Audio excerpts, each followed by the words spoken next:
Hi Nagesh, how are you? Hello, good morning, Jeshri. Yes, I'm very well, thank you very much. Oh, um, it'd be great to learn a bit about hairandbeautyexpert.com. Oh, wonderful. And I'd love to share about it. So, hairandbeautyexpert.com is my website. I am a business management trainer. So basically, in a nutshell, I teach salon and spa owners how to run their businesses effectively. I teach beauty therapists and nail technicians how to run their columns most efficiently. And the result is that people end up making more money during their time because they're providing a better service. So it's not about how to make more money by selling things. It's not about I'm not into average bills going up, etc. They do as a result of what I teach, but it's because people are actually gearing their conversations to the customer's needs. And I think that's a skill that has been forgotten to be taught at beauty school. Yeah, Basically, those are the bits that aren't taught to people. So a nail technician knows how to do everything about nails, except when it comes to how to attract new business to her chair, how to look after the people in her chair. Same with beauty therapists, how to look after the people that book an appointment with you in order to get some aspect of their skin or nails treated. And then if you do it properly by asking the right questions and providing the right solutions, your column will be packed to the rafters. yeah, You won't have to look for new business. Customers recommend professionals that get it right. But yeah, it's no one bothers to show professionals how to get it right. That's the difficulty. And it's always seen as how to make more money. That's just the result of doing your job correctly. yeah, So that's where I step in. And I teach managers how to do this because remember, running a beauty salon or a spa or a wellness center that has and hosts beauty therapists, the difficulty is the manager is almost working blind because all of the services take place behind closed doors. yeah. So you really have, as a spa owner, leader, I'm so sorry, it's been a busy morning. Sorry. What can I say? So as a busy salon and spa owner or manager, you're very concerned about the client journey when it's the physical aspects of it. But you almost, at the very critical point, you almost abandon the customer with perhaps a newly trained therapist who is exceptionally good at delivering the facial.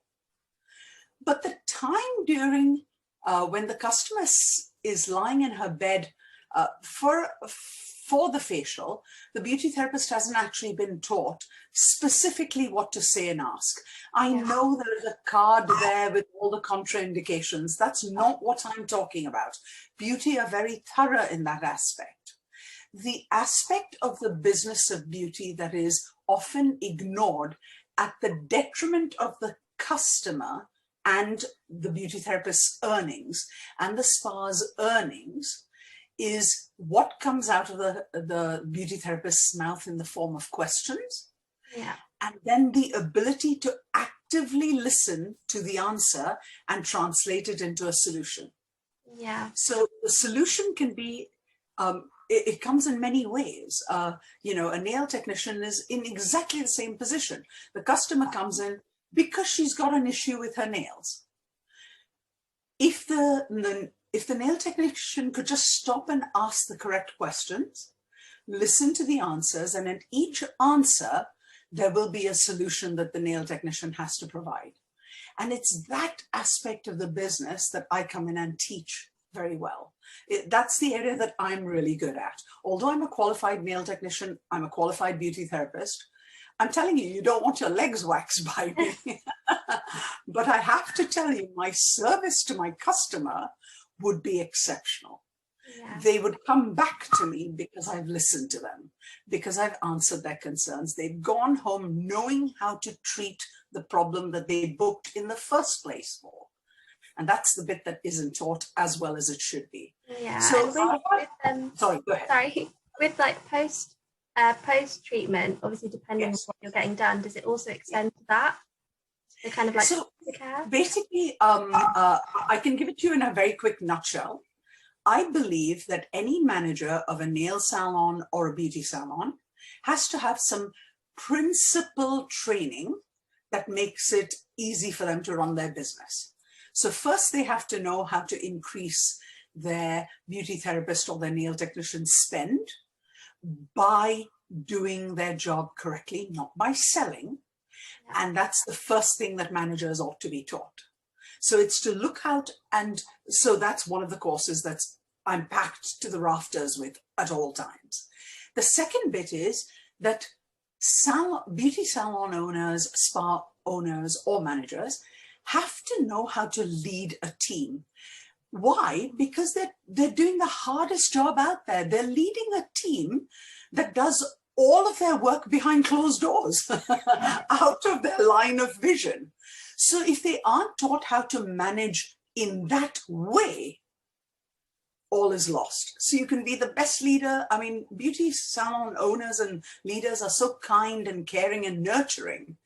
But when it comes to that skill set of knowing what's happening behind the doors and what to look out for in the numbers, which tells you what the beauty therapist is doing behind closed doors. It tells you, I mean, nail technicians, it's easier because like hairdressers, they're working out in pure sight. So if you sat down next to a nail technician, you know whether she's doing her job right or not instantly, just by listening to whether she's talking about EastEnders more than she's talking about the dry cuticles. I mean, it would just be obvious, and how to cure that.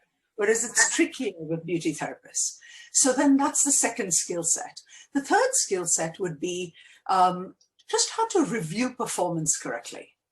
For a beauty therapist, for a nail technician, not performance reviewing as it's done at British Telecom, because that's generally what people teach you. They teach you hours of reviewing process, which is completely unnecessary, when really you want someone to teach you how to review a nail technician, a beauty therapist, instead of all the various hundreds of steps that you go through. A 15-minute conversation once a month, and you'll know exactly where the issues are, where the training is required. So that's the other thing that I teach, and that's very, I guess I'm known for that in the industry.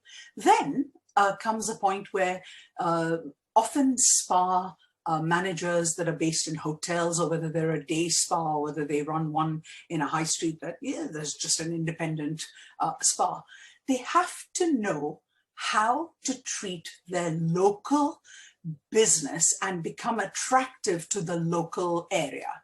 Now, if it's a destination spa in Thailand, the whole protocol is different, because then their local people become the people that have booked in hotels in their hotel, and how to attract that clientele by giving little sort of giveaways that bring the customer down to the spa. And so it depends on where your spa is based, on what it's located, and where the nail technicians are based, and where the beauty therapists are based. So situation and the location of the business is very important. And that's, so promoting products, people and services is a course that I run. And it changes and alters because of the type of business that you're running. So it's geared very much to that particular style of business. So I believe those are, I mean, just at the start of your career, those are the type of trainings that I deliver to spa owners. They're very specific as to what they require. And then the thing that happens is that most times when I'm brought in to train a spa owner or manager, they then want me to train their teams. So then, of course, I have my column, my business. So in a beauty therapist's case, it would be my beauty room, my business. And so I teach her how to run that beauty room as her business, so she can maximize her earnings, future-proof her column, so that customers keep coming back and recommending her friends. And so again, that's something that a nail technician has to learn. You know, my nail station, my business, is what I want a nail technician to take ownership of. And so I teach those skills. And therefore they end up making more money because they're commissioned staff. But that's not what I'm teaching them. I'm teaching them to do their job right.